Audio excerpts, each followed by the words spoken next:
जो है सॉल्यूशन यानी विलयन, सेकंड चैप्टर है ये। तो विलयन तुम्हारे इनऑर्गेनिक केमिस्ट्री का सेकंड चैप्टर है। और अच्छी बात यह है कि विलयन जो है क्लास 11th में भी जिन लोगों ने पढ़ा था वो पढ़ चुके हैं एक बार। 11th में था ये, 12th में फिर से रिपीट हुआ है। बशर्ते ये है कि 11th हम दूसरे तरीके से पढ़ाते हैं जबकि 12th दूसरे तरीके से पढ़ाते हैं। एक ही चैप्टर है, सेम चैप्टर सेम चीजें हैं, लेकिन तरीका बदल जाता है क्योंकि इसमें हम कुछ एडवांस चीजों को भी साथ में लेके चलते हैं और हम 11th में केवल ऊपरी चीजों की बात करते हैं ताकि आप यहाँ अच्छे से समझ पाओ। तो सबसे पहली बात है विलयन की। तो विलयन से पहले तो मैं मिश्रण यानी मिक्सचर समझना होगा कि मिश्रण यानी मिक्सचर क्या होता है। मिक्सचर वैसे सिंपल सा अगर तुम्हें समझ में आ रहा हो तो मिक्सचर का मतलब क्या करे, दो तीन चीजें ली गई, दो या दो से अधिक कम से कम लेनी है। अकेला तो मिक्सचर बना नहीं सकता, कम से कम दो चीजें लेनी है या दो से अधिक चीजें ली और उसको मिक्स कर दिया गया। जब मिक्स कर दोगे तो तुम्हारा बन जाएगा मिक्सचर। मिक्सचर मतलब मिश्रण बन जाएगा, यानी दो या दो से अधिक चीजों को एक साथ में मिला दिया गया तो जो बनता है उसे हम मिश्रण कहते हैं। अब हम मिश्रण को समझ में आया, मिश्रण को हम प्रकार में बांट देते हैं। मिश्रण दो प्रकार का होता है, पहला होता है होमोजीनियस, दूसरा होता है हेट्रोजीनियस। होमोजीनियस का मतलब ध्यान देना, होमोजीनियस और हेट्रोजीनियस ध्यान समझेंगे। होमोजीनियस का मतलब कि जिसमें मतलब एग्जांपल भी समझाएंगे तो आप समझ पाओगे।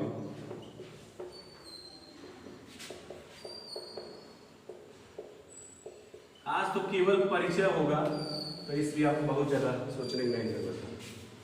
होमोजीनियस और हेट्रोजीनियस इसका मतलब क्या है समझे। मिश्रण हमने आपको सिंपल सी बात बताई कि हमने दो या दो से अधिक चीजें ली, उनको मिला दिया तो जो बना वो सब मिश्रण है। अब मिश्रण में दो प्रकार के होते हैं। एक पहले प्रकार में जब हम किसी एक चीज में दूसरी चीज मिलाते हैं तो केवल एक जड़ दिखता है, दोनों दिखाई नहीं देता है। पहला प्रकार ध्यान समझेंगे, जब हमने एक चीज में कोई दूसरी चीज मिलाई तो हमें केवल एक दिखाई पड़ रहा है लेकिन दूसरा दिखाई नहीं पड़ रहा है, उसे हम कहते हैं होमोजीनियस। जैसे एग्जांपल के तौर पे आपने एक गिलास पानी लिया और उसमें चीनी डाल के घोल दिया है ना, तो उसमें आपको केवल क्या दिखाई देगा, पानी, चीनी आपको दिखाई, तो वो होमोजीनियस है। समझ में आया। दूसरा नेक्स्ट है हेट्रोजीनियस। हेट्रोजीनियस का मतलब होता है, इसको थोड़ा डिटेल में भी करेंगे, बिल्कुल एकदम मतलब पूरा डिटेल में करेंगे। दूसरा होता है हेट्रोजीनियस। हेट्रोजीनियस का मतलब कि एक ऐसा सॉल्यूशन, एक ऐसा मिश्रण जिसमें जब दोनों चीजें मिलाई गई तो दोनों चीजें तुम्हें साफ साफ दिखाई देती। याद हुआ, दोनों चीजें तुम्हें दिखाई दे। ये कई प्रकार होता है इनको डिफाइन करने का, इनको बताने का। तो पहला प्रकार हमने कहा कि होमोजीनियस हो जिसमें जब एक में दूसरी चीज मिलाई गई तो केवल एक दिखाई देता है, या तुम ये कह सकते हो कि दूसरे वाले को पहला वाला एब्जॉर्ब कर लेता है, अवशोषित कर लेता है। ये रहा पहला होमोजीनियस। दूसरा है हेट्रोजीनियस। हेट्रोजीनियस में दोनों दिखाई देता है। एग्जांपल हमने आपको बताया कि पानी में हमने चीनी घोल दिया तो वो होमोजीनियस है। क्या है वो, और हमने पानी लिया और उसमें पत्थर के कुछ टुकड़े डाल दिए, पत्थर के टुकड़े। जब आप पत्थर के टुकड़े डालोगे तो क्या इजीली दोनों दिखाई पड़ रहा है, बोलो भाई, विभेद का तरीका है बस, तो उसमें दोनों दिखाई दे रहा है, इसलिए वो क्या है, हेट्रोजीनियस। समझ में आया। तो ये होमोजीनियस है और हेट्रोजीनियस। मिक्सचर के ही दोनों प्रकार है, होमोजीनियस मिक्सचर और हेट्रोजीनियस मिक्सचर। डिटेल में आपको बता देंगे पूरा अच्छे तरीके से, पहले हम इसको थोड़ा डिटेल में समझ लेते हैं। अब देखिए, तो हमने होमोजीनियस और हेट्रोजीनियस की दोनों के डेफिनेशन ऊपर से बता दी। जैसे एग्जांपल के तौर पे मान लीजिए आपने सलाद बनाया, सलाद समझते हैं, सैलड, इसको सैलड बोलते हैं, सलाद भोजपुरी में लोग बोलते हैं। सलाद बनाया आपने, सलाद में हमने 4-5 प्रकार की चीजें ली और उन सब चीजों को मिक्स कर दिया, मिक्स कर दिया ना, तो बताइए जो बनेगा वो वो होमोजीनियस होगा कि हेट्रोजीनियस? हेट्रोजीनियस। सिंपल सा है, क्योंकि सारी चीजें सभी के सभी चीजें आपस सब के सब क्या कहूंगी? दिखाई देंगी। समझ में आया? ठीक है। तो अब ये रहा पहला तरीका कि जो जेन्युइनली एक दिखाई देता है और दूसरा दिखाई नहीं देता है। अब हम दूसरा तरीका पढ़ेंगे, होमोजीनियस और हेट्रोजीनियस। होमोजीनियस में जब हम किसी पदार्थ को किसी दूसरे पदार्थ में, जरा थोड़ा सा उसमें ले ही लेते हैं, किसी भी विलयन, अब जो ये होमोजीनियस मिक्सचर होता है इसी को हम विलयन कहते हैं। जो होमोजीनियस मिक्सचर होता है उसी को हम क्या कहते हैं? विलयन। समझ में आया? जो होमोजीनियस, अभी केवल समझा देते हैं, लिखवा देंगे। होमोजीनियस मिक्सचर को हम क्या कहते हैं? विलयन। समझ में आ रहा है? होमोजीनियस मिक्सचर को क्या कहते हैं? विलयन कहते हैं। और ये हेट्रोजीनियस मिक्सचर ही है केवल, तो इसको हमने कहा विलयन, जिसको इंग्लिश में आप सॉल्यूशन बोलते हो। विलयन मतलब दूसरा इंग्लिश में सॉल्यूशन में से बोलते हैं। अब विलयन में दो कंपोनेंट होते हैं, मतलब विलयन के दो भाग होते हैं। विलयन के दो कंपोनेंट मतलब विलयन के दो भाग होते हैं। इसलिए पहला भाग है, ध्यान देना है, विलेय, सब आपने पीछे पढ़ा भी था लेकिन हल्का फुल्का रिवीजन मार देते हैं। दूसरा होता है विलायक, होता है ना, विलेय और विलायक। सॉल्यूट और सॉल्वेंट, सॉल्यूट बोलते हैं इसे, सॉल्वेंट बोलते हैं। अच्छा, विलेय और विलायक का मतलब क्या है ये? तो हमने कहा कि विलेय वो होता है, इसमें आएंगे फिर से एक बार और, विलेय वो होता है जैसे हमने आपको ऐसा भोजपुरी टाइप में बताया था कि विलेय वो होता है जो विला गया।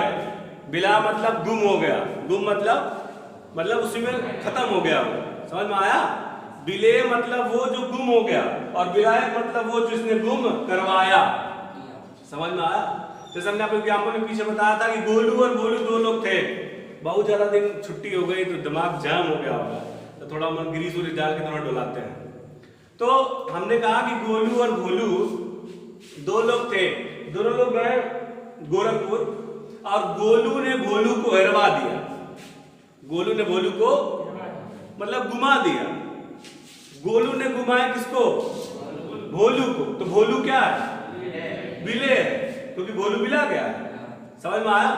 और गोलू क्या है? विलायक, क्योंकि उसी ने विलवाया है। समझ में आ रहा है? तो ये है विलेय और वो है विलायक। अगर हम इसको केमिस्ट्रिकल परिभाषा मतलब इसे परिभाषित करना चाहें तो विलेय वो, किसी विलयन में विलेय वो होता है, किसी विलयन में विलेय वो होता है जिसकी मात्रा कम होती है, जिसकी मात्रा कम होती है। सिंपल सा तो है, विलेय वो है जिसकी मात्रा कम होती है और विलायक वो है जिसकी मात्रा अधिक होती है। विलेय वो जिसकी मात्रा, विलायक वो जिसकी मात्रा। इजी है, समझ में आ रहा है? ठीक है ना? तो हमने जान लिया कि विलयन में दो कंपोनेंट होते हैं, एक विलेय और एक विलायक। विलेय वो जिसकी मात्रा जेन्युइनली कम होती है, विलायक वो जिसकी मात्रा जेन्युइनली अधिक होती है। समझ में आया? इसमें भी और भी हम आगे आएंगे कि जब दोनों की मात्रा सेम हो तब क्या होता है। समझ में आ रहा ना? तो जिसकी मात्रा सेम वो क्या है? अब जिसकी मात्रा कम वो विलेय है, जिसकी मात्रा ज्यादा वो विलायक है। ये पहला टाइप है उसको वर्गीकृत करने का, उसको मतलब बताने का। समझ में आ रहा है? ठीक है। लेकिन मान लीजिए आपको एक गिलास में कुछ दिया गया, गिलास में आपको कुछ दिया गया। मान लीजिए हमने कहा कि ये हमने बॉटल लिया, बात समझे, ये हमने बॉटल लिया और इस बॉटल में समझो, इस बॉटल में कुछ घुला हुआ है, आपको दिख नहीं रहा है। ठीक, हो सकता है घुला हुआ हो और हो सकता है कि प्योर पानी हो सकता है ना, हो सकता है कुछ घुला हुआ हो और हो सकता है कि वो प्योर पानी हो। तो आपको ये दिया गया और आपसे जेन्युइनली पूछा गया कि बताइए इसमें विलेय कौन और विलायक कौन? विलेय कौन और विलायक कौन? जेन्युइनली से पूछ लिया क्या? बहुत दिन बाद पढ़ाने वाले गला फटेगा। हाँ, तो विलेय कौन और विलायक पूछ लिया गया। तो पहला सवाल तुम्हारा उससे होगा जो पूछ रहा है कि आप ये बताइए कि क्या आपने इसमें कुछ घुलते हुए देखा था? इसमें कुछ घुला है कि नहीं घुला है? तो अगर वो कहता है कि हाँ घुला तब तो विलयन हो सकता है, अगर वो कहता है कि नहीं घुला है तो विलयन नहीं हो सकता है। अगर वो कहता है कि घुला है तो आप कहोगे तब तुम्हारा सवाल सही है, अगर वो कहता है कि नहीं घुला है तब तो उसका सवाल सही नहीं। समझ में आ रहा है? अगर वो कहता है कि घुला है तो सवाल सही है ना, बताता हूं कैसे। और अगर कहता है कि नहीं घुला है तो सवाल सही नहीं है। तो अब कैसे सवाल सही है और कैसे गलत है? जब कुछ घुला ही नहीं तो उसको मिश्रण बनने के चांसेस ही नहीं। अरे है ना, मिश्रण का मतलब कुछ घुलेगा कुछ मिलाएगा तभी ना बनेगा। जब घुला ही नहीं तो मिक्सचर बनने का चांसेस नहीं, और जब मिक्सचर ही नहीं बना तो ना होमोजीनियस होगा ना हेट्रोजीनियस होगा, और जब तक होमोजीनियस नहीं होगा तब तक विलयन नहीं होगा। समझ में आ रहा है? अब उसने कह दिया मान लो चलो ठीक है इसमें कुछ घुला है, इसमें कुछ घुला, तब बताओ कौन होमोजीनियस और कौन हेट्रोजीनियस। तो तुम ये कहोगे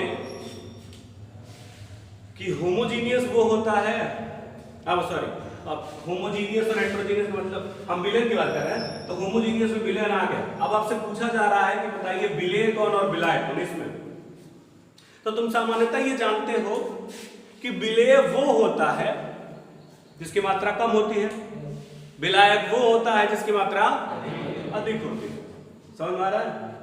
लेकिन इसमें आपने देखा नहीं, जब घोलते तो तुम्हें पता नहीं है कि कौन कम है और कौन ज्यादा है। तुम्हें पता नहीं है कौन कम है कौन, क्वांटिटी तुमको पता ही नहीं है।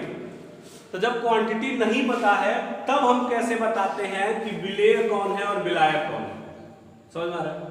ठीक है, तो विलेय और विलायक का वर्गीकरण करने की दूसरी method, first method quantity based, जिसकी क्वांटिटी कम वो विलेय होगा और जिसकी क्वांटिटी ज्यादा वो विलायक होगा। सेकंड मेथड, हमने दो चीजें ली और इन दो चीजों को जब आपस में मिला दिया, ठीक है ना, मान ले ठोस अवस्था में, किसमें? ठोस अवस्था, और एक द्रव अवस्था, याद हुआ? ये किसमें है? ये किसमें है? ये अब हमने इन दोनों को मिला दिया, बोला ऐसा कहीं मिला फिर दिखाया, समझे? दिखाया। तो जो तुमको दिख रहा है वो द्रव में है, जो बनाया मिला के, वो किसमें है? समझ में आ रहा है? जो दिख रहा है, जो विलयन है, वो द्रव में है। तो तुम कहोगे कि सामान्यतः जो विलायक होता है, सामान्यतः जो उसकी ही अवस्था, उसकी ही विलयन के पास होती है। एग्जाम्पल हम जैसे लिख के बताते हैं तो आप एग्जैक्टली समझ पाओगे। मान लो ठोस था, क्या था? मतलब चीनी चाहे नमक, चीनी चाहे, बोलो, ठोस में हमने पानी मतलब कोई द्रव, कोई लिक्विड लिया और इन दोनों को मिक्स किया, तो जो इनसे विलयन बनता है वो क्या बनता है? द्रव। बन गया द्रव, दिखा? तो ये हमारे पास दो कंपोनेंट थे और ये बनाया, तो ये है हमारा विलयन। क्या क्या है ये? तो सामान्यतः जो अवस्था विलयन की होती है, जो अवस्था, वही अवस्था विलायक की होती है। दिखा? विलयन किस अवस्था में है? तो जब पीछे द्रव और पानी लिया गया था, दिखा? हाँ, तो जो द्रव था क्या वही विलयन की अवस्था है? हाँ, इसलिए तुम कह दोगे कि जो द्रव है वो क्या है? विलायक। बोलो भाई। और जो ठोस है वो क्या है? अंतर समझ पाए? हाँ, छोटी छोटी चीजें हैं लेकिन थोड़ा सा कंसीडर करना चाहिए। तो क्वांटिटी में समझ में आ गया, जो कम है वो, जो ज्यादा है वो, है ना? जो अवस्था विलयन की होती है, जो भौतिक अवस्था विलयन की होती है, वही भौतिक अवस्था विलेय की होती है विलायक की, विलायक की। तो समझ में आया? जो विलयन की अवस्था होगी वही किसकी अवस्था होगी? विलायक की अवस्था। समझ में आ गया सब? ठीक है। तो ये दो प्रकार से हम विलेय और विलायक में डिफाइन करते हैं, विलेय और विलायक का हम पता लगाते हैं। फिर हम चलेंगे होमोजीनियस पे, मतलब समांगी बोलते हैं। ये समांगी है और ये विषमांगी है, हिंदी में बताना भूल गया था। ये होमोजीनियस मतलब समांगी, और हेट्रोजीनियस मतलब विषमांगी। अब समांगी और विषमांगी मतलब पीछे 11th में हमने आपको डिटेल में इसको नहीं बताया था, लेकिन यहाँ बता देते हैं समांगी और विषमांगी यानी हेमोजीनियस और हेट्रोजीनियस का मतलब क्या है। होता कुछ ही हो, ध्यान समझेंगे। अच्छा, हम आपके स्तर पे पूछते हैं, देखते हैं आपके पास कितना दिमाग लगाते हो। हमने दो चीजें ली। पहली चीज में हमने पानी लिया और उस पानी में नमक जो है कुछ डाल दिया। ध्यान समझेंगे, पानी लिया और पानी में नमक को क्या किया, डाल दिया। समझ में आया। और दूसरे सिस्टम में हमने पानी लिया और उसमें पत्थर के कुछ टुकड़े डाल दिए। पत्थर मतलब क्या होता है, सामान्यतः जो है चूना पत्थर या कुछ भी ऐसा मान लीजिए, ठीक है, खाली पत्थर मानो। चूना पत्थर में थोड़ा सा सिस्टम, क्योंकि चूना पत्थर में उसके नीचे और छेप भी बचता है और वो घुल भी जाता है। चूना देखे ना, कुछ घुल जाएगा और कुछ पत्थर के रूप में उसके नीचे बचा है। तो आ रहा है, उस पर आ रहा है। फिर से देखना, पानी लिया और नमक कुछ डाल दिया। दूसरे सिस्टम में हमने पानी लिया और छोटे छोटे पत्थर के टुकड़े भी उसमें डाल दिए। तो तुम्हारे हिसाब से जो पहला पानी और नमक का विलयन है, जो पानी और नमक है, वो होमोजीनियस है, मतलब समांगी है कि विषमांगी है? समांगी है। और जो दूसरा वाला है वो क्या है, विषमांगी। ये तो आपने बस ऊपर ऊपर कह दिया, लेकिन इसका सही जवाब वो क्यों है? अच्छा, समांगी को अगर हम संधि विच्छेद करते हैं तो समान अंगी है ना। समांगी का आप संधि विच्छेद करेंगे तो क्या आएगा, समान अंगी। और विषमांगी को संधि विच्छेद करेंगे क्या आएगा, विषमान अंगी या असमान अंगी। समझ में आ रहा है। तो इसका मेन मतलब क्या है, समांगी और विषमांगी यानी होमोजीनियस और हेट्रोजीनियस। अब अपने स्तर पे जो भी इतना दिन आपने छुट्टी मजा मारा है, तो देखते हैं। चलिए, समांगी और विषमांगी बताए कोई कैसे, आखिर समांगी और विषमांगी क्या है, क्यों हो गया ऐसा, किस भूल जाता है। ठीक है, और कोई ऐसे मिश्रण इसमें एक ही तरह के पदार्थ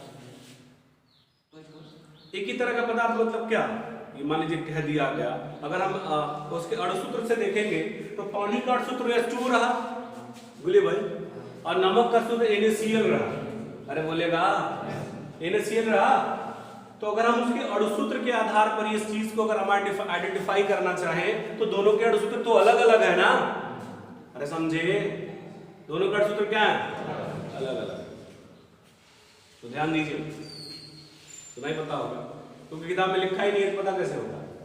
ये फायदा है कोचिंग पढ़ने में और घरे बैठ के पढ़ने में। घरे बैठ के हम कुछ पढ़ते हैं, अरे होमोजीनियस है, होमोजीनियस है, मान लो है तो है, क्योंकि अब तुम अच्छा मरबो करबो, जो लिखल वो वही बताए भाई। तो होमोजीनियस और हेट्रोजीनियस अभी कक्षा 11 अगर याद हो, 200-300 साल तो हो ही गया, लेकिन जो है अगर याद हो तो बताया गया था कि दो प्रकार के सबस्टेंस सामान्यतः होते हैं, ध्रुवीय और अध्रुवीय। याद है, ध्रुवीय जो है वो ध्रुवीय में ही घुलता है और अध्रुवीय किसमें, अध्रुवीय में घुलता है। ध्यान दो, ध्रुवीय किसमें, ध्रुवीय में, या क्षीण और ध्रुवीय में। ध्यान दो फिर से, ध्रुवीय जो होगा वो या तो ध्रुवीय में घुलेगा और या तो क्षीण अध्रुवीय में घुलेगा। समझ आ रहा है, बता रहे ना। ध्रुवीय जो है, ध्रुवीय कंपाउंड, इसमें ध्रुवीय मतलब पोलर जो होता है। अच्छा, पोलर का मतलब आप जानते हैं कि जो बॉन्डिंग तोड़ करके प्लस माइनस बनाने की कैपेसिटी होती है उसमें। तो H2O हमारा जो जल है उसमें भी ऑक्सीजन एटम H से इलेक्ट्रॉन लेकर के ध्रुवीय बना लेता है, और NaCl भी ध्रुवीय है। समझ में आ रहा है कुछ, NaCl भी पोलर है, ज्यादा डिटेल में नहीं जाते हैं, फिर भी बस ऐसे ऊपर ऊपर समझा देते हैं। समांगी और विषमांगी। समांगी का मतलब कि जब एक पदार्थ में कोई दूसरा पदार्थ घोला जाए और जो पदार्थ घोला गया है उसके छोटे छोटे कण यूनिफॉर्मली मतलब एक समान रूप से पूरे विलयन में फैल जाए। समझ में आ रहा है, पूरे विलयन में क्या हो, फैल जाए, तो उसे हम होमोजीनियस यानी समांगी कहते हैं। और जो एक समान रूप से पूरे विलयन में नहीं फैलता है उसे हम हेट्रोजीनियस यानी विषमांगी कहते हैं। कुछ समझ में आया? समझे? फिर से बोल देता हूं, मान लो ये विलेन है, ठीक, इसमें चीनी डाला गया, क्या? जब चीनी तुम डालोगे तो जो चीनी के छोटे छोटे पार्टिकल्स हैं, जो चीनी के छोटे छोटे कण हैं, वो सारे के सारे कण इस पूरे विलेन में यूनिफॉर्मली, मतलब एक समान रूप से डिस्ट्रीब्यूट हो जाएंगे, मतलब एक समान रूप से फैल जाएंगे पूरे सॉल्यूशन में। समझ में आ रहा है ना? ठीक है। और जो हेट्रोजीनियस होता है उसमें जो कण हम घोल रहे हैं या जो कण उसमें मिला रहे हैं, वो कण वो पूरे विलेन में एक समान रूप से वितरित या डिस्ट्रीब्यूट नहीं होता है। कुछ समझ में आया? आया? चीनी आपने डाला, चीनी के छोटे छोटे, पहले वो घुलता है, मैंने वो छोटे छोटे कण में टूट जाता है, छोटे छोटे कण में। कभी आप चीनी, मान लीजिए इसमें चीनी घोला हुआ ना, अरे चीनी कण बड़े बड़े थे, इसमें घोल दिया और इसको ऐसा रच के हिला दो, समझे? तो देखोगे तुम चीनी के छोटे छोटे पार्टिकल्स तुमको इसमें चलते हुए दिखाई पड़ेंगे। नहीं पड़ते हैं? हाँ, केमिस्ट्री पढ़ते रहे, जाके चेक करो। समझे? समझे? समांगी विसमांगी समझे? अरे बोल भाई, पोलर और नॉन पोलर समांगी विसमांगी और डिटेल हम समझ लेंगे, लेकिन फिलहाल जो यूनिफॉर्मली मतलब समान रूप से पूरे विलेन में फैल जाते हैं उसे हम क्या कहते हैं? यानी होमोजीनियस। और जो नहीं फैलते हैं उसे हम बस वैसे समझ लीजिए ना। अच्छा, पत्थर आप डालोगे तो पत्थर जनरली क्या होता है? पत्थर आपने डाला, इसकी पेनी में बैठ गया, तो क्या वो पत्थर इस पूरे सॉल्यूशन में एक समान रूप से फैल गया? नहीं फैला। समझ में आ रहा है? ठीक है, तो है ना? ठीक है, बढ़ ले, बढ़ ले, जूस नहीं लगा। ठीक है, नेक्स्ट बढ़ते हैं। तो सब समझ में आ गया? हाँ, ठीक। अच्छा, आगे बढ़ते हैं, थोड़ा सा और डिटेल में करते हैं। मान लो मेरा दिल टूटा, ठीक है, टूट गया, कोनो तोड़ दिया। मान लो मेरा दिल टूटा। अब जब दिल टूटा तो सामान्यतः लोग दारू को खोजते हैं, तो मान लो हमने भी दारू खोजा, तो पहले दिन ढेर टूटल बा, पहले दिन ज्यादा टूटा हुआ है, एकदम मैंने बर्दाश्त नहीं हो रहा है, तो वो दिन जो ना नीटे मार दिए, दारू ऐसे लिया मार दिया नीटे। नीट समझते हो? जब पिया समझ गया, नीटा मार दिया। तो बताइए जब हमने नीट दारू पिया, नीट का मतलब उसमें कुछ मिला नहीं है, ठीक है? तो नीट दारू पिया तो क्या वो मिश्रण है? मिक्सचर है वो। तो जब मिक्सचर नहीं है तो होमोजीनियस हेट्रोजीनियस हो सकता है? जब नहीं हो सकता है तो क्या विलेन हो सकता है? नहीं हो सकता है ना? अगले दिन दर्द थोड़ा कम हुआ, ठीक है, तो हम सोचे भाई चलो लीवर और क्या बोलते हैं, लीवर और किडनी की भी सुन लेते हैं। तो हमने क्या किया, नीट नहीं पिया पूरा, ज्यादा दारू लिया, समझे? दवा ज्यादा दारू और थोड़ा सा पानी, ज्यादा दारू थोड़ा सा दिखा। तो बताओ जो बनाया थोड़ा सा मतलब ज्यादा दारू थोड़ा पानी, तो जो बनाया क्या वो मिश्रण है? हाँ, मिश्रण है ना? मिश्रण है। तो जब मिश्रण है तो होमोजीनियस और हेट्रोजीनियस भी होगा, कोई ना कोई एक तो है ना? तो बताओ होमोजीनियस हेट्रोजीनियस, तो कि दारू तो कड़कड़ में बस जाता है ना? ऐसा थोड़ी ना ऊपर वाला पिएगा तो कम जो है कम, कैसा लगता है, कैसे बताएंगे? मैंने ऊपर वाला पियोगे तो ऐसा नहीं दूसरा टेस्ट होगा, नीचे वाला पियोगे ऐसा नहीं तो दूसरा टेस्ट होगा। वो एक समान रूप से यूनिफॉर्मली पूरे सॉल्यूशन में फैल जाता है। समझ में आ रहा है? यानी ये होमोजीनियस। तो जब होमोजीनियस है तो क्या वो विलेन है? हाँ, जब विलेन है तो क्या उसमें विलेय और विलायक भी होगा? हाँ, तो विलेय कौन? पानी। और विलायक कौन? आसान है ना? ये किस बेसिस पे आपने बताया विलेय और विलायक? क्वांटिटी के बेसिस पे कि उसके स्टेट के बेसिस पे? क्वांटिटी के बेसिस पे, उसकी मात्रा के बेसिस पे। समझ में आ रहा है? क्योंकि पानी कम था तो पानी विलेय है, और दारू ज्यादा था तो दारू है ना? अरे समझा? अगले दिन और दर्द कम हुआ, हो रहा है ना? कम धीरे कम होता है भाई, धीरे धीरे और कम हुआ। अगले दिन और कम हुआ तो हमने 50% पानी लिया, आधा गिलास पानी और आधा गिलास दारू, समझे? आधा गिलास पानी और आधा गिलास लिया। ठीक है, तो जब आधा आधा गिलास दोनों लिया तब उसकी क्वांटिटी के बेसिस पे, अरे मात्रा के बेसिस पे डिफाइन करना कठिन हुआ कि नहीं हुआ? अरे हुआ ना, कठिन हुआ, अरे हुआ। अब मात्रा के बेसिस पे क्वांटिटी, मतलब क्वांटिटी के बेसिस पे उसको डिफाइन करना कठिन हो गया। तो मार्क्स लगा, समझे? हुआ, ठीक है। हमको मत देखो भाई, जो दिन हम करेंगे करवा।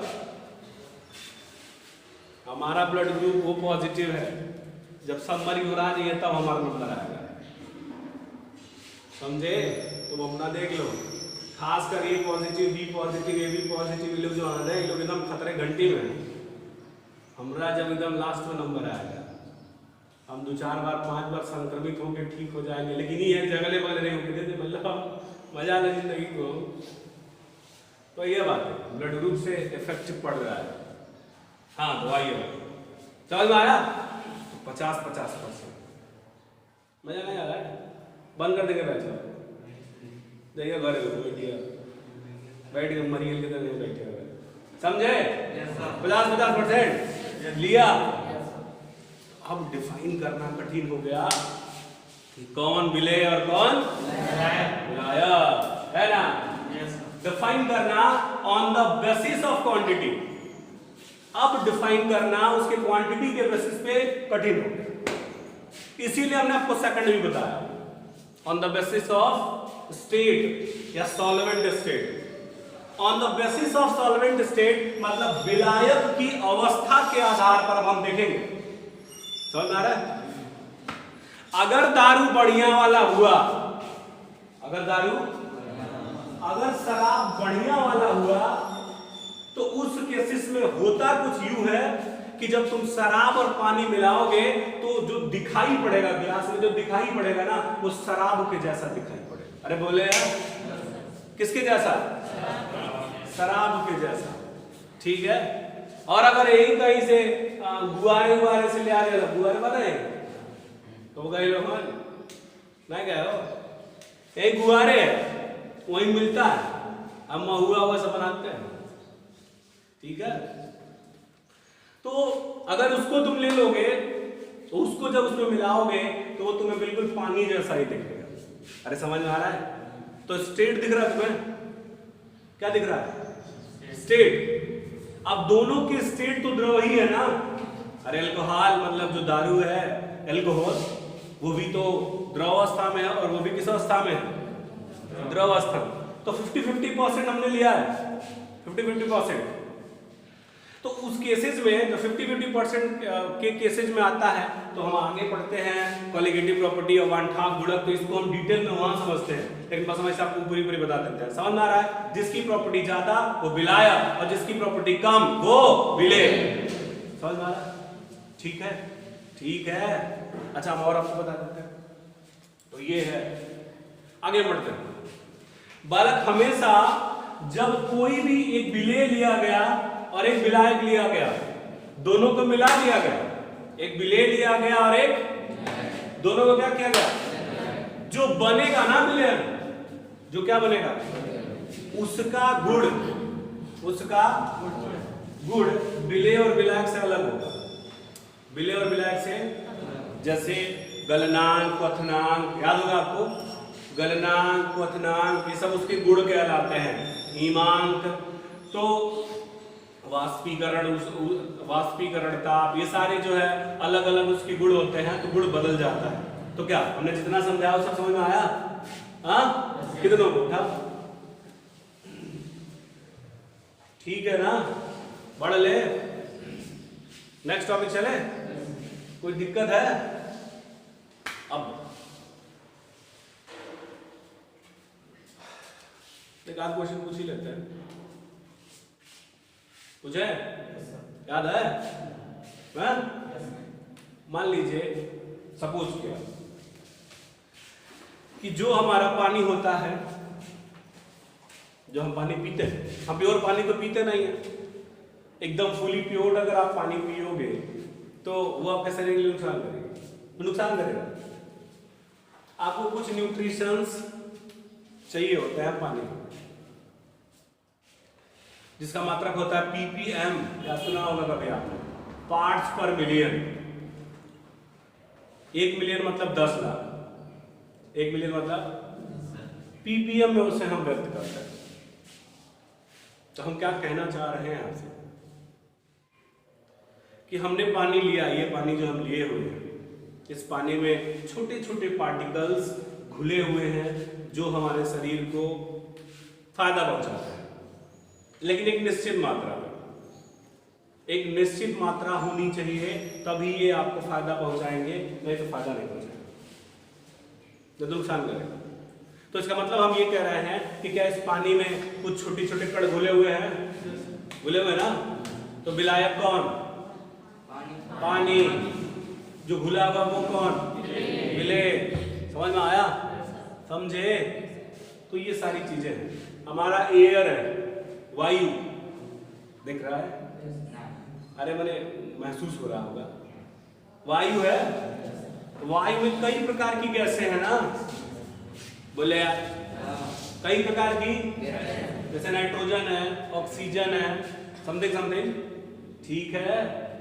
तो बताइए, ये हमारा जो वायु है उसमें नाइट्रोजन है, ऑक्सीजन है, हीलियम है, ये सारे गैसें हैं, ठीक। तो क्या इन्होंने भी एक मिक्सचर बनाया हुआ है? हाँ, जिसकी क्वांटिटी ज्यादा, वो विलेय की विलायक? हाँ, पक्का ना? विलायक होगा? होगा। तो हमारे एटमॉस्फेयर में कौन सबसे ज्यादा है? नाइट्रोजन। ऑक्सीजन 21% है, नाइट्रोजन 78% है। समझे? समझ में आ रहा है? तो यानी विलयन कई प्रकार का हो सकता है। ठोस का ठोस में, ठोस का ठोस में मतलब जैसे मिश्र धातुएं, कभी मिश्र धातु का नाम सुना है? क्लास 10 पिताजी, पिताजी भाई, पीतल में तांबा और जिंक होता है, पीतल में तांबा और जिंक। तो बताओ, क्या जो पीतल है हमारा वो तांबा और जिंक से मिलकर बना? अरे बना, बना ना, बना। तो इसका मतलब कि वो भी एक मिक्सचर है, मिश्रण, ठीक है। तो कैसे कैसे सकता है? ठोस का ठोस में, हाँ, ठोस का द्रव में, ठोस का द्रव में, ठोस का ठोस में, ठोस का द्रव में, ठोस का गैस में। अरे बोले यार, अब ठोस का गैस में कैसे, थोड़ा देख लेते हैं। आपने कभी ऑब्जर्व किया होगा कि मान लो कि सूर्य निकला है, ठीक, ये जो हमारा यहाँ पे वायु है, इस वायु में छोटे छोटे डस्ट पार्टिकल उड़ रहे हैं, डस्ट पार्टिकल, ये आपके सामने जैसे करोड़ों पार्टिकल्स डस्ट के, धूल के पार्टिकल जा रहे हैं, लेकिन वो आपको दिखाई नहीं दे रहा। लेकिन कभी आपने ऑब्जर्व किया हो तो मान लीजिए सूर्य का प्रकाश उधर है या कोई भी प्रकाश है, और किसी छिद्र से, किसी छिद्र से प्रकाश ऐसे आ रहा है, ठीक है, तो आप देखेंगे जहां पे प्रकाश आ रहा है ना, वहां धूल के कण दिखाई देंगे, देंगे। समझ में आया? क्योंकि वहां पे जो जब धूल के कणों पर प्रकाश किरण पड़ती है तो चमकने लगता है, जिसके नाते जो है वो हमें दिखाई देता है। तो क्या कहते हो आप कि यहाँ पे जो वायु है, दिख रहा है, वायु है ना, इस वायु में क्या डस्ट पार्टिकल नहीं है और आपको दिखाई नहीं दे रहा है? इसका मतलब क्या, ये ठोस का किसमें? गैस में विलयन हुआ ना, ठोस का किसमें? तो समझ में आया? इसी प्रकार मतलब ठोस का तीनों अवस्था में, गैस का तीनों अवस्था में, बोले यार, हाँ, इसी तरह द्रव का भी तीनों अवस्था में। यानी टोटल कितने टाइप के हो गए? 9 टाइप के, 3 3 6 3। कुछ समझ में आया? आया, ठीक है, बढ़ ले। तो ये ना, नेक्स्ट की हम बात करने वाले हैं संतृप्त विलयन, सैचुरेटेड सॉल्यूशन, और दूसरा होता है असंतृप्त विलयन, अनसैचुरेटेड सॉल्यूशन। संतृप्त, सैचुरेटेड, असंतृप्त, अनसैचुरेटेड। इसका मतलब क्या है? किसी को याद है?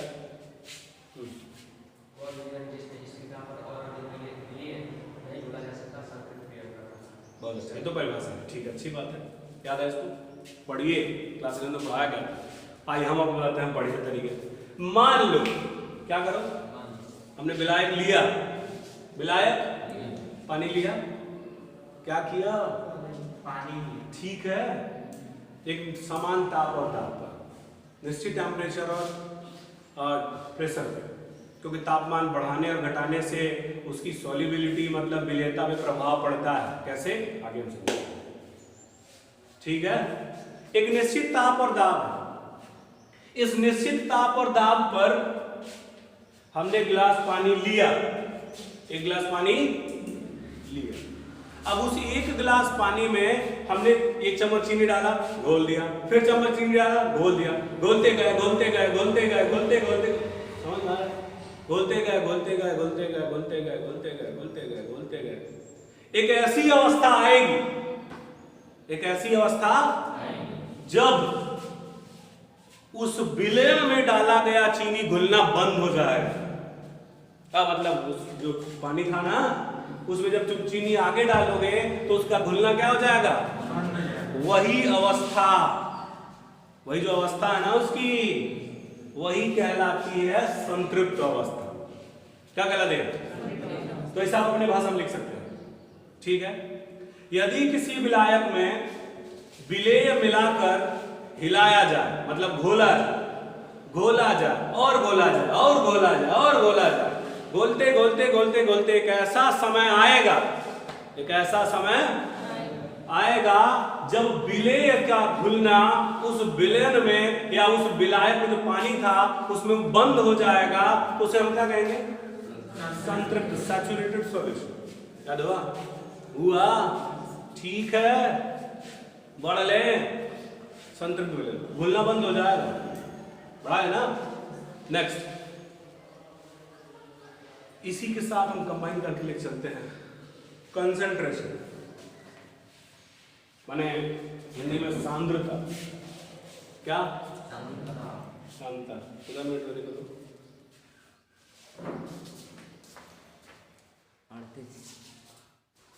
सांद्रता क्या? सांद्रता का मतलब हम कहते हैं सामान्यतः, किसका मतलब होता है गाढ़ा, लेकिन पूर्ण रूप से शुद्ध नहीं है। सांद्रता का मतलब होता है गाढ़ा।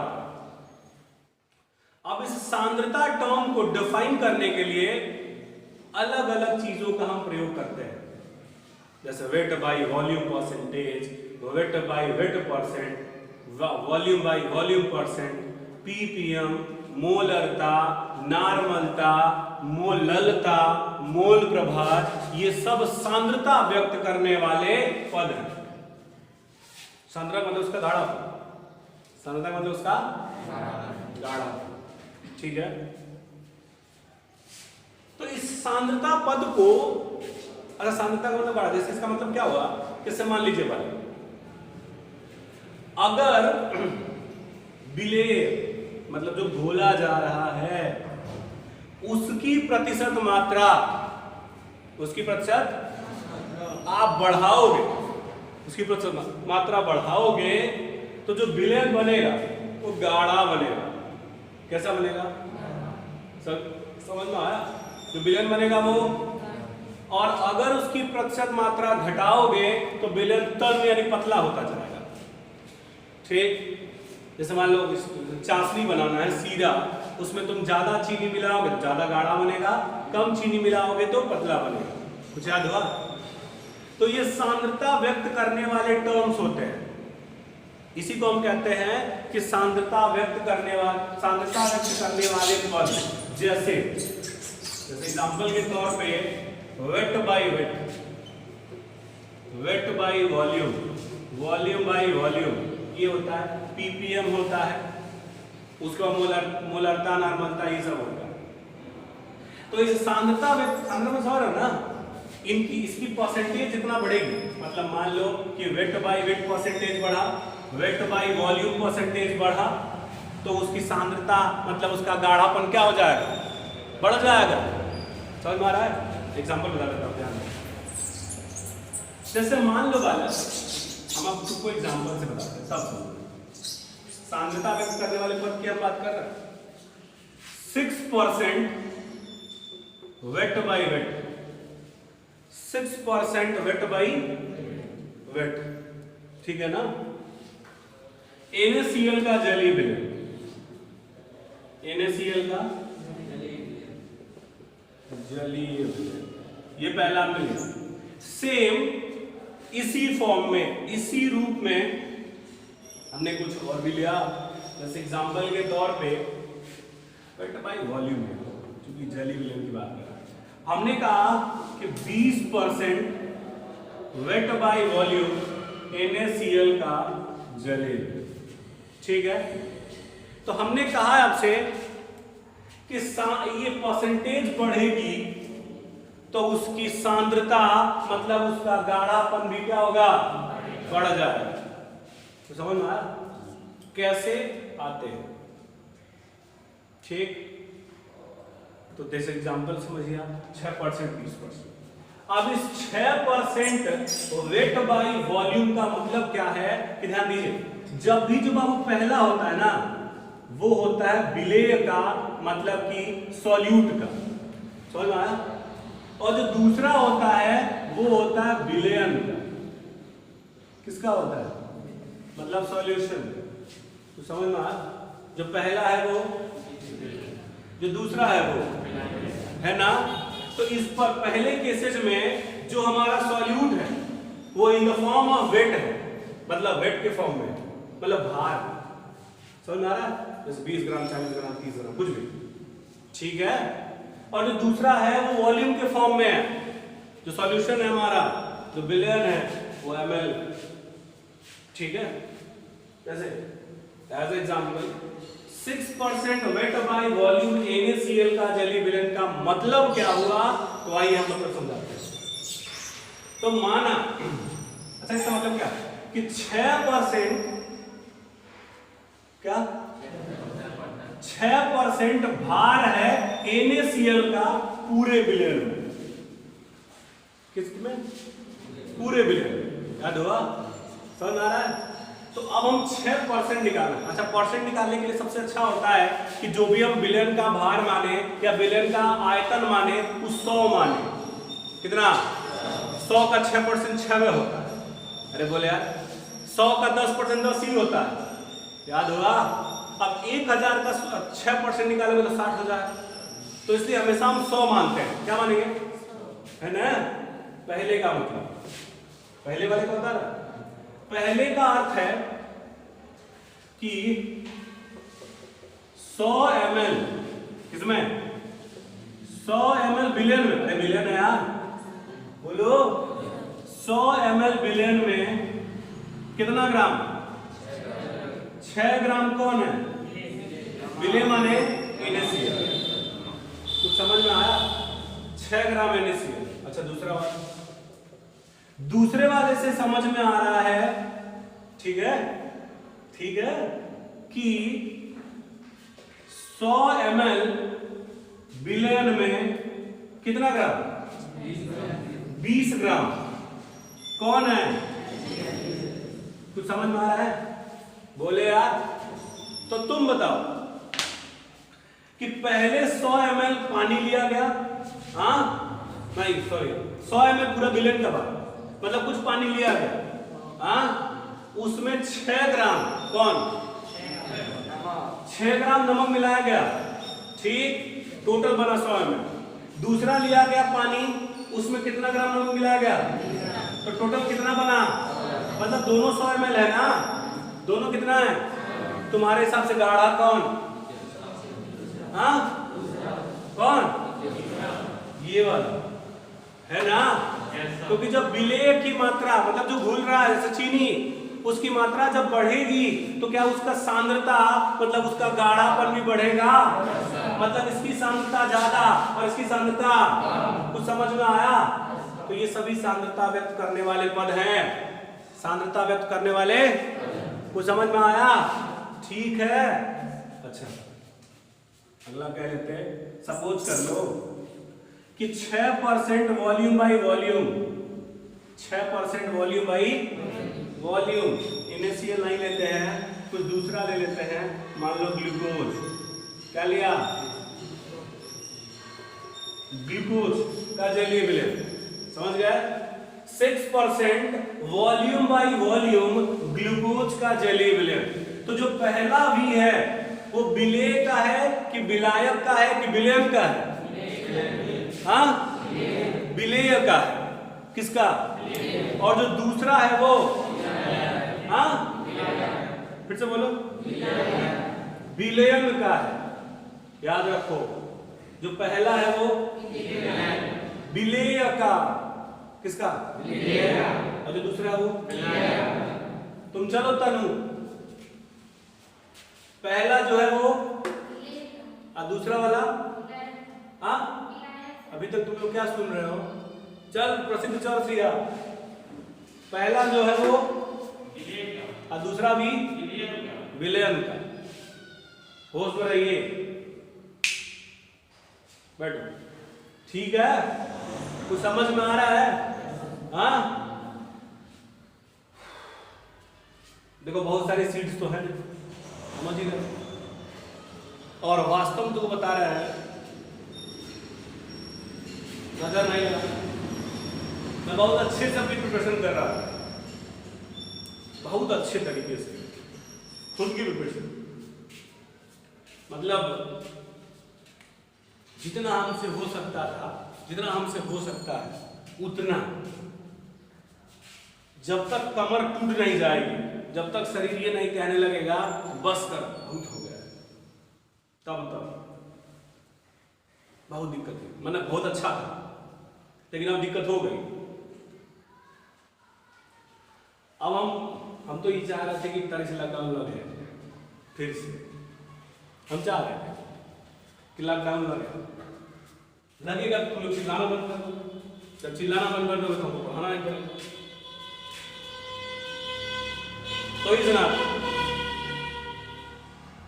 तो भाई कुल मिला जुला के अकेले आए, अकेले जाएंगे तो अकेले पढ़ भी सकते हैं, ऐसा कुछ नहीं है पढ़ रहे। और दुनिया भर का यूट्यूब पे वीडियोस है, क्या नहीं है तुम्हारे पास, सब कुछ तो है। लेकिन अब सबसे बड़ी बात है कि एक छोटे से स्क्रीन पे कंसंट्रेट करना, छोटा से फोन के स्क्रीन पे कंसंट्रेट करना एक बहुत अपने में एक बड़ी बात है। अगर बात पढ़ रहा पीछे पर भैंसिए चिल्ला रही है, तब ले कौन घर में कहेगा जो भुसवा चलाओ, तो ये सब डिस्ट्रक्शन है भाई, दिक्कत होती है। तो फिर भी हमने कहा कि चलो देख लेते हैं। अब इतने लोग, अब 50 सीट थी और 136 आवेदन आया है, 136 लोग कह रहे हैं कि हमको पढ़ना है। पगला गए ना इस समय, खासकर 12-10 लोग तो जीतते ना, इबुल कहीं पढ़ा था वही मान चलो। 10th वाले जो है सब कहीं कहीं बुक हो गए कि वो छत्ते पढ़ावा था, कि छोटे छोटे लड़के के साथ पढ़ा रहा है, पढ़ रहा है, उनको बहुत दिक्कत ना है। क्योंकि उन सबों को इतनी ज़्यादा सिंसियरिटी नहीं हो पाती है कि मतलब हमको कैसे पढ़ना, पढ़ा बाणी ने कौन दिक्कत है। तो खासकर 12th में बहुत ज़्यादा गड़बड़ था मामला, इसलिए हमने कहा चलो पढ़ा लेते हैं, कोनो बात है। लेकिन इतने सारे लोग लाइन में हैं, जितना हमने सीट बुक करा है उसका 1.5 गुना अभी लोग लाइन में हैं। तो कौनो गलती पा गए तुरंत बाहर, जैसे जे नहीं आ जाए आकाश से बस बाहर आओ, खेला खत्म। अंजलि यादव खेला खत्म, नहीं नहीं नो, खेला खत्म हो गया, आप नहीं मिलेगी सीट। फोन करके उनके कहा हम फोन काट देंगे, जो ऐसे होता है। हम खुद पे बहुत रिस्क ले रहे हैं, सच्चाई है, हम रिस्क ले रहे हैं। तो अपने जॉब से भी, अपने करियर से भी, लेकिन बढ़िया है, चलो ठीक है, एक बार आप देख लेते हैं। अब बेस्ट अपॉर्चुनिटी है इस टाइम कुछ करने का, क्योंकि इतना लोग फेल हुई है, सुन है इतना लोग फेल होंगे इस बारी कक्षा 12th में कि गिने दिन तो जीरे गांजे रह जाएंगे, मजा आ जाएगा। बहुत लोग फेल, जो हालात चल रहे हैं कि ये पढ़ रहा है मोबाइल से, पढ़ रहा है कि वो नहीं, सब खाली मजा ले रहा है, इंतजार कर रहे हैं कब कोचिंग खुलेगी। और रही बात गवर्नमेंट की, तो कबो नहीं करेगा, कि कोचिंग आप जो है अच्छा स्कूल खोल लो, कुछ नहीं कहे होगा, नहीं कह नहीं सकता है। अब इन देखो जी और नीट की प्रिपरेशन मतलब 17 तारीख को एग्जाम है, देखो तो कितना मार फैलाए हैं ना, वो हो रहा है बवाल कर रहे हैं सब कि नहीं देंगे परीक्षा, तो स्कूल खुलने के तो चांस नहीं दिख रहा है। तो कुल मिला के कहीं कोनो गलती हम पाए तो तुरंत बाहर और रोआ के गिड़ा गोड़ पकड़बत है वो सकला दया आ जा कहीं कहीं कोने में बैठा दे तो आ जाओ, क्योंकि सीट्स नहीं है, बच्चे क्या करें, हम क्या करें, हम क्या कर सकते हैं, हम तो इतना किए हैं, पता जोने में इतना बच्चे बैठे रहते हो, ऐसे ऐसे बैठा रहा कैसे, तो ये सब बात है। तो क्या ये समझ में आया? हाँ, तो हो सकता है भुला गया हो गया। तो चल भाई ला पहला वाला वी किसका है? पहला वाला वी किसका है? और दूसरा वाला वी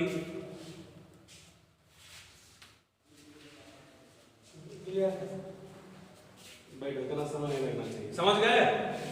हो जाएगा, ठीक है। ये परसेंटेज समझ में आया कि क्या कहता है, समझ रहे हो? तो अगर मान लो वेट बाय वेट कहता, क्या कहता? वेट बाय वेट है ना, तो तुम कहते कि 100 ग्राम बिलियन में 100 ग्राम W है तो ग्राम में लेंगे, 100 ग्राम बिलियन में 20 ग्राम कौन है? बिले है। कुछ समझ में आ रहा है? 100 ग्राम बिलियन में 20 ग्राम क्या है? यहाँ कहेंगे 100 ml बिलियन में 6 ml क्या है? बोल भाई, 100 ml बिलियन में 6 ml क्या है? समझ गया होगे? बोलो ठीक है, कर ले, आगे बढ़े। तो ये है हमारा कुछ सांद्रता पद जो हमको जब बारी बारी करके पढ़ाना होता है। जैसे हमने कुछ आपको बताया कि weight by V, V by V, W by V, मोलरता, नॉर्मलता, मोल प्रभाज, ठीक है, समझ में आ गया? बढ़ ले। अब मान लो तुमको परसेंटेज निकालना है, ये तो परसेंटेज दिया हुआ है ना, मान लो तुम्हें परसेंटेज निकालना है, तुमसे ये कह दिया गया कि एक सॉल्यूशन है हमारे पास, उसमें ध्यान देना है, एक सॉल्यूशन है, एक बिलियन है, जिसमें जो बिले है हमारा कौन है? जो हमारा बिले है, सपोज कर लेते हैं बिले हमारा 20 ग्राम है। कितना ग्राम? 20 ग्राम, ठीक है ना। बिले 20 ग्राम है और तुम्हारा जो विलायक है सपोज कर लीजिए वो भी मान लो 100 ग्राम है, सपोज कर रहा है, ठीक है। बिले कितना ग्राम? विलायक कितना ग्राम? ठीक है। तो कहेगा इसको सांद्रता के पद वेट बाय वेट परसेंटेज में बदलिए, इसको सांद्रता के पद वेट बाय वेट परसेंटेज में बदलिए। क्या कहेगा? इसको सांद्रता के पद, इसको वेट बाय वेट परसेंटेज में बदलिए। समझ में आया? तो ध्यान दो क्या होगा ये। सबसे पहली बात कि वेट बाय वेट जो परसेंटेज होता है वो बराबर होता है विलेय का भार, भार में ना, विलेय का क्या भार बटे विलयन का भार, बटे विलयन का भार गुणे 100। अरे कब कक्षा 10 पास हुए होगे है ना, कक्षा 10 में 6 सब्जेक्ट होता है ना, तो 6 सब्जेक्ट में 600 नंबर टोटल पूर्णांक हो गया, वो टोटल है ना, मान लो 600 नंबर टोटल पूर्णांक हो गया। अब तुम मान लो पा गए 300 नंबर, कितना पा गए? तो तुमसे पूछता है कोई कि परसेंटेज बताइए कितना परसेंट पाए, तो तुम क्या करते हो कि जितना पाए हैं वो ऊपर बटे टोटल नीचे, अरे बोलेगा गुणे क्या, समझ रहे हो? ऐसे ही निकालते हो। तो ये हमारा हो गया 2 0 2 0 कट जाएगा और 6 5 30 50%। अरे बोलो 6 5 30 5 हो गया 0, ठीक है, ऐसे निकालते हैं ना।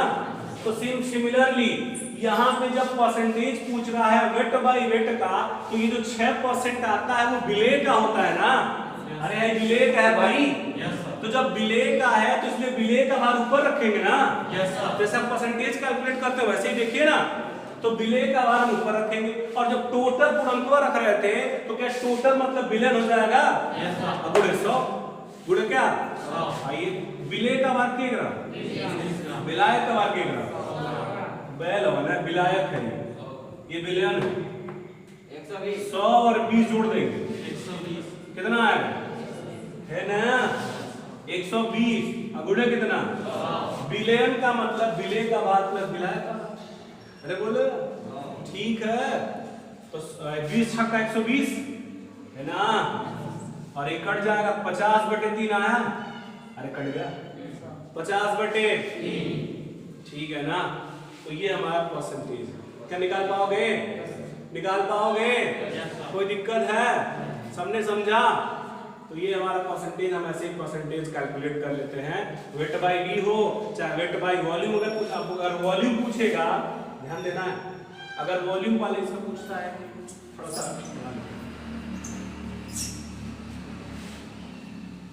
यहाँ, अगर मान लो weight by volume percentage, weight by क्या, तो इस डाटा से नहीं निकाला जा सकता है। उसके घनत्व बराबर द्रव्यमान बटे आयतन, कभी सुने हो, घनत्व बराबर। तो अगर ऐसा होगा तो यहाँ घनत्व दे देंगे। सपोज कर लेते हैं कि घनत्व हो गया 1.52 ग्राम प्रति ml³, पता है ना, ठीक है। वो घनत्व दे दिया, क्या दे दिया, तो बताओ बाबू। अब जब वेट बाई वी निकालना है, वेट बाई तो है ऐसे होगा, विलेय का भाग तो रहेगा ही, बोलो यस सर। वी मतलब आयतन ना, बोले यस सर। जब W था तो विलयन का भाग, हाँ। अब जब V हो गया तो विलयन का क्या हो जाएगा, कुछ समझ में आया, आया। रही बात बाबू विलेय के भार की, तो क्या वो 20 ग्राम है। देखो बहुत अलग है, कक्षा 11 से बहुत डिफरेंट है, बहुत डिफरेंट पढ़ा रहे हैं, और भी डिफरेंट होगा। पहला दिन है, इस नाते जो है वो बहुत सारे टर्म्स हम छू ही नहीं रहे हैं, आगे बढ़ेंगे तो समझाएंगे। 20 ग्राम समझ में आया, बोले। अब हमें विलयन का क्या चाहिए, अगर दोनों को जोड़ दोगे तो क्या विलयन का भार मिलेगा, विलयन का क्या मिल जाएगा, विलेय प्लस विलायक बराबर विलयन का, बोलो बोलो, भार मिलेगा ना, लेकिन हमें आयतन नहीं मिलेगा। तो घनत्व बराबर द्रव्यमान बटे फॉर्मूला लगा लो, घनत्व बराबर द्रव्यमान बटे आयतन, बोलो ठीक है। अच्छा तो घनत्व का मान कितना, 1.52, अरे बोलो यार, हो जाएगा। और ये विलयन का द्रव्यमान कितना, 120, विलयन का द्रव्यमान कितना, 120। अच्छा बड़े लिखना, विलयन का घनत्व बराबर विलयन का द्रव्यमान बटे विलयन का, विलयन का घनत्व बराबर विलयन का द्रव्यमान बटे विलयन का, कोई दिक्कत। तो बाबू क्या घनत्व दिया गया है, क्या आप द्रव्यमान का मान 100 में 20 जोड़ 120 रख दोगे, आयतन मिल गया, पुट कर साफ कर आंसर आया, बोलो बोलो ठीक है, हो जाएगा, समझ में आया, पक्का। बढ़ ले कितने लोग, ठीक है, और कसर है कल पूरा करेंगे, ठीक, समझ में आ गया सर। चलिए भाई आगे बढ़ेंगे, मैथमेटिक्स निकालिए, पूरा था नहीं जी।